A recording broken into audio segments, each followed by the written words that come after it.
Hello mga kadams, kamusta po tayong lahat? Nandito na naman po ako, ang inyong Dominic aka Kari, ang tomboy na nag-aaral ng ALS sa Samal Island. Panibagong araw, panibagong daan, panibagong buhay.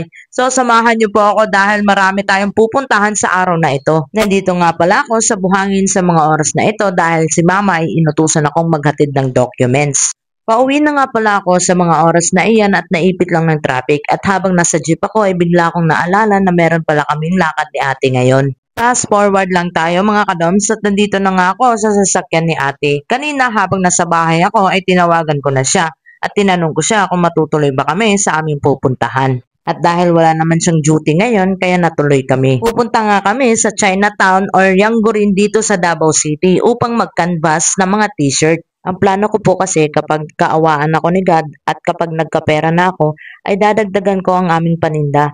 Pero hindi na po ukay-ukay ang ating ititinda, mga t-shirt na po. Pero yan po ay plano pa lang po talaga dahil hindi naman natin magagawa yan kung wala tayong pera. Sa pagkakangayon ay maghahanap muna tayo ng tindahan na pwede nating mapagbilhan ng mura. Bago nga kami naglakad-lakad ni ate ay naisipan namin kumain. At dito namin naisipan kumain sa mga street food ng Yanggurin. Sa street food kasi ay talagang makakamura ka. 5 pesos lang ay meron ka ng kanin. Tapos namin kumain ay meron kaming nadaanan na nagtitinda ng saging na barbecue. At dahil puro maalat na yung kinain namin kanina, kaya bumili na rin kami. At nagpatuloy na nga kami sa aming paglalakad mga kadoms at ilang sandali pa ay meron na kami nadaan ng tindahan at pumasok na kami dito. At ang bumungad sa amin ay puro sapatos lang po ang kanilang palinda kaya lumabas din kami kaagad. My God, ang lakas ng ulan!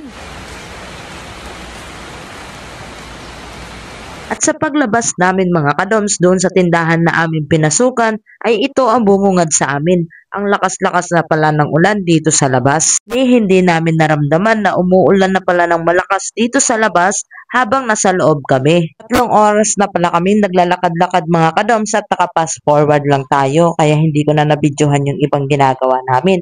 At ilang sandali pa ay naisipan na namin umuwi dahil maggagabi na. At habang binabaybay na nga namin ni ate ang daan ay naisipan naman namin ni ate na dumaan dito sa Lots for Less dito sa Davao City. Ito po yung sikat na groceryhan dito sa Davao City na makikita mo lang sa Sasa. Dumaan kami dito para sana bumili ng ingredients ng milk tea. Dahil nga sa dami ng tao ay hindi na lang tinuloy ni ate bumili. Uwi na nga kami mga kadams ay naisipan na lang namin bumili ng trapal para sa aming ukay-ukay.